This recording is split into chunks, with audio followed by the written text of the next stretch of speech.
I'm rich! Kick it!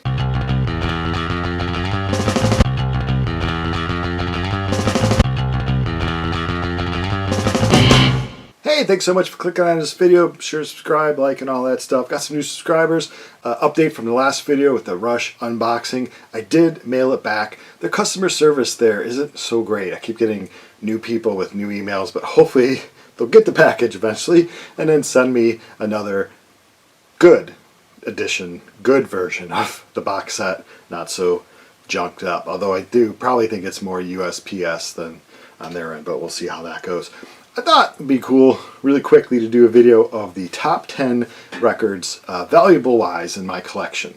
Like, it's weird to say my collection. I just buy music and I listen to music. I love music, as we probably all do, and my favorite format to listen to music is on vinyl record. To me, it seems like collecting means like, you know, you put something away and everyone looks at it, and I guess they're put away and people could come down here and look at it, but to me it's more, I don't know, I'm playing them. It's more active collection, a living, breathing collection. But before we get into that top 10, which has switched, I think I made a top 5 video when I started this channel, and I think some of the ones have changed. Just a few of the things I've been buying lately. I just found out recently at the Struts. I saw them live at Riot Fest a few years back. And yeah, the singer gets a lot of comparison to Freddie Mercury of Queen, obviously. But this is a great rock band, and I was hoping they were going to break it bigger to make more like rock music and pop culture for the kids today, because we had rock and roll when we were young, and not a lot of rock and roll for the kids today. Just a lot of kind of hip-hop is always on the pop charts and that kind of music. But it would be cool for rock, and I was really hoping the Struts were going to be the band that was going to do it, but they really haven't broke that big. This is from 2020. This is their third album, I believe. It's called Strange Days, and I'm supporting Struts, supporting modern rock and roll. Now we're going way back. I think this came out in 1980, and a friend, 81, and a friend just posted about it, and I was like, I never heard of them, and I love Chicago. I love Chicago area music history. I love all the bands. I've never heard of this band. It's from 1981, Pink Records. It's called Fill in the Blanks, and I believe they have a record or two, I'm not sure. Obviously they have one record because I'm holding it, and it's kind of like what you expect if you look at the record cover, like early 80s, obviously rock, pop, but you know, probably synthesizer, Men at Work meets Devo meets Flock of Seagulls meets The Fix, but kind of like new wave, kind of, I don't know, it's really cool. It's kind of humorous too, kind of like a little Weird Al thrown in there too. But Fill in the Blanks, I think someone did upload this to YouTube, so you can check it out. Tom Petty and Heartbreakers, Southern Accents, always wanted this one. A huge Tom Petty fan, but I will say I'm a huge Tom Petty fan up until including this. Free Fallin' stuff on, I just, Running Down a Dream. I think I did a video of the top 10 or top 5 songs that I hate from rock bands, you know, usually groups that I like, and I think either Free Fallin' or Running Down a Dream made that list easily. I don't know what happened to Tom Petty, but the first few Tom Petty albums up to and including this, I'm a huge fan, so I finally own this on vinyl. Band from Champaign-Urbana, which is downstate, like an hour and a half, 2 hours away from Chicago, straight down. They are like a college rock band, alternative rock band. They did get signed to a big label for a while. This is a 1993 release, Tool of the Man. I had it on CD when it came out, played the hell out of it. The vinyl release was like UK only, so I finally tracked this down. This was one of my like holy grails. So the Poster Children, Tool of the Man. Some guy on eBay, I think he lived up in Minnesota, just put it for a really good price, and I jumped all over it because this sometimes is up to like $100, and I just didn't want to pay that. But sometimes, you know, just keep looking for your grails, look, and sometimes they come up for a good price, or you find them, you know, as they say, out in the wild. Although I don't really like that term. It was really wild. It's just record stores, out shopping at record stores. You're not hunting in the wild for, I don't know, whatever. And then the album after that, Junior Citizen, I also had on CD, and I picked this up on vinyl. So 2 Poster Children albums. They're a really good band. I'm trying in a weird way. I was in a few bands eons ago, and in a punk scene, you did a lot of compilation. Like a lot of these album labels would say, do you have an extra song? I'm doing a comp. Comps are big. And apparently, one of the songs I played drums on was used on Totally the 80s comp here, where a lot of like punk and underground bands played 80s songs. We did 8765309 Jenny when I was in the Boll Weevils. And it's on our first album, and I guess they just took that track and put it on this comp. So now I have the comp on vinyl. Last but not least, I gave in. And I've heard I grew up listening to The Loop. I have a sticker here probably behind this poster. And Chicago area classic rock and rock radio, The Loop, way back then. And they would play pretty much almost every song from this album. Fleetwood Mac Rumor is probably one of the top selling albums now. Kids love this stuff. They're eating it up because one of the songs, obviously Dreams, I think was on a campaign TikTok video. It's weird how one thing can break a band in a song again, you know, years and years and years after they originally broke. So it's crazy to say that. I gave into current pop culture and bought a record that came out way back in the 70s. So now time for the top 10. Me and Mr. Angus Young are going to go through it. Number 10, the 10th most valuable record I have in my collection is Light into Dark. It is a compilation of a lot of Chicago area bands, including Champaign Urbana band The Poster Children, and the main reason why I bought this, a band called the Smashing Pumpkins, playing 2 songs on this, My Delia and a song called The Sun. And let's see, this one is valued at, came out in 1989. It's valued at $188, and I bought it 3 years ago on Discogs, one of my few Discogs purchases. I've only made about 40 purchases in, like, I don't know, the 5-6 years I've been using that app and that site, and I bought it for $80. So $80 3 years ago is now $188 for an album that came out in 1988. The comp again is called Light into Dark. Number 9, which is why Angus Young is here. The 1975 version, Australia Press, of High Voltage. It's worth currently about $192, and I believe I paid $60 for it. Probably about 10 years ago or so. I was trying to collect all the early versions of the early AC/DC records. This one's got a little doggy pee-pee on the hydrant there from Albert Productions, and I'm happy to have this in my collection. I love early AC/DC. Love AC/DC. Number 8, band called Soundgarden, worth about $200, came out in 1994, the double LP version of Super Unknown, and I believe I bought this shortly after it came out, so probably paid like $40 for it, and like I said, right now it's going for around $200. Number 7, worth about $207, is the soundtrack for the 3rd prequel, Episode 3, Revenge of the Sith. It is still in the shrink wrap, probably, because how many times do I need to hear that Star Wars theme? I think every Star Wars soundtrack that came out. I bought this on Amazon in 2017, paid $32. Like I said, right now it's at $207. That's the median, so it's probably worth a little more because it is still in the shrink wrap.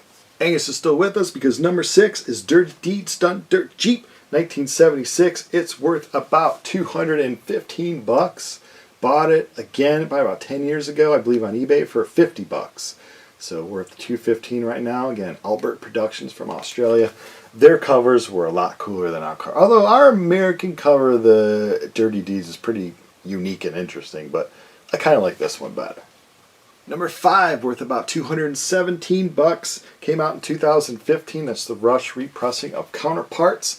Bought it up there in Toronto. Now, interesting thing about this is I bought one of these new up there in Toronto, paid like $40, American probably, or maybe a little less, and brought it home. And this is before I had my record collection uploaded to my Discogs app. Went to a store, they had it used for $60, and I was like, oh my god, I really want this, because they go up in prices. If you watch my last video, you'll know my little rant about Rush repressing stuff. They just go up in prices because they don't always repress the later albums, you might say.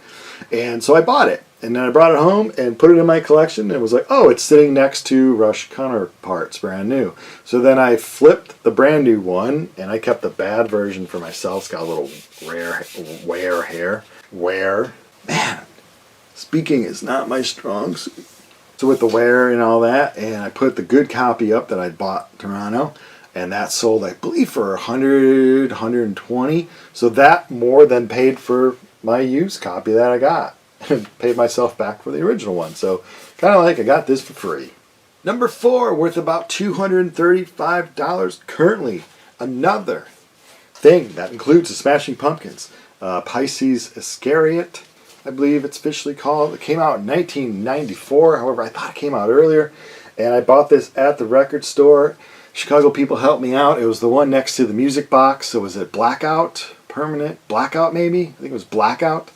And I probably paid like a good, at the time, huge for a kid like me to put out 18 or 16.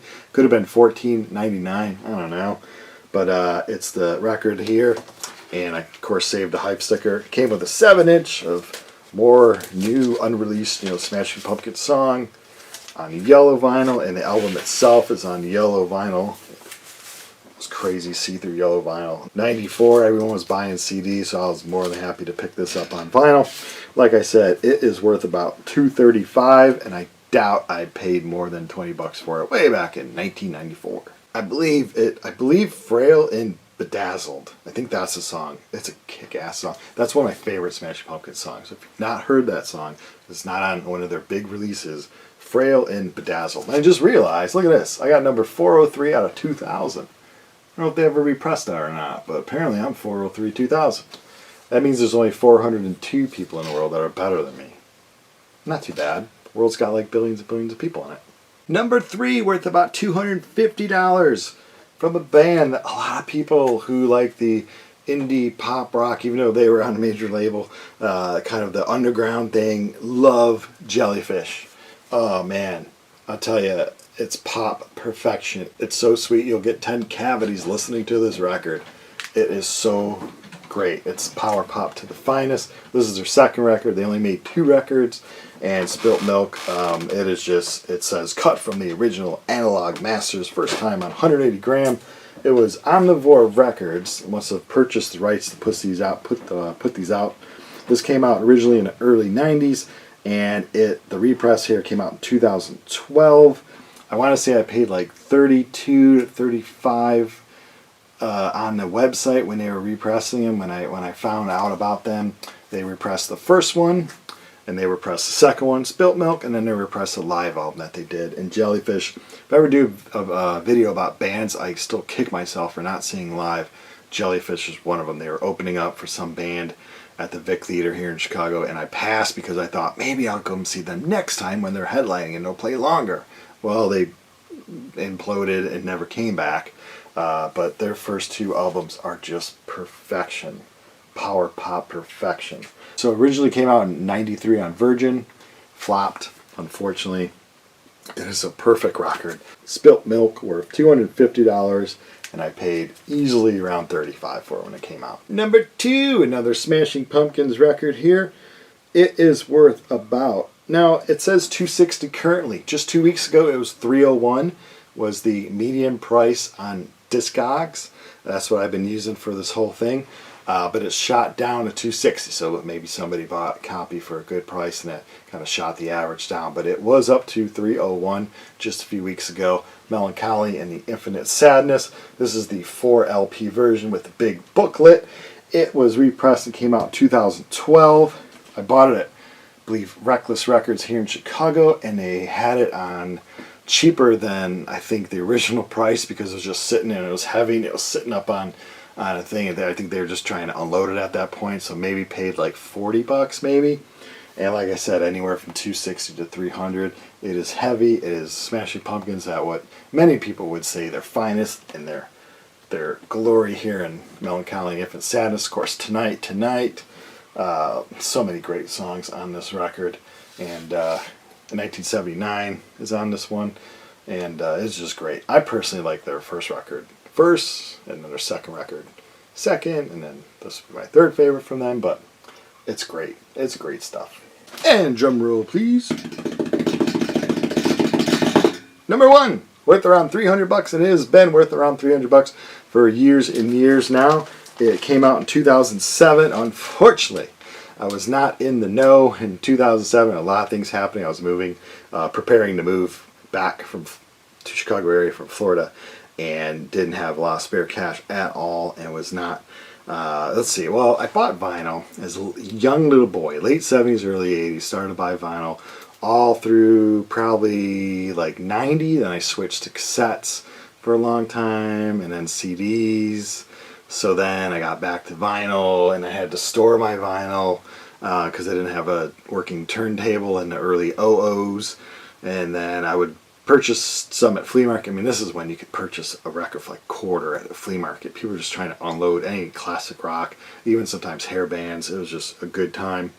And then, of course, I want to say when I moved back up to Chicago 2008, I had a little bit of room again, so I started buying more vinyl. And then soon after that, who would have thought, and what we're still currently living in, is the vinyl renaissance time. I mean, stuff is worth so much, and everyone loves it, and it's good and bad for old people like me that like it, because there's some pros that popular again and some cons that it's popular again. But anyway, Harold and Maude soundtrack, which is pretty much just a bunch of Cat Stevens songs. Cat Stevens has a unique voice. He's still around performing under Yusef something, but anyway, Harold and Maude soundtrack, great cult movie, Harold and Maude, and a great bunch of Cat Stevens songs that fit perfectly with the movie. This has a 7-inch with it and like a poster thing.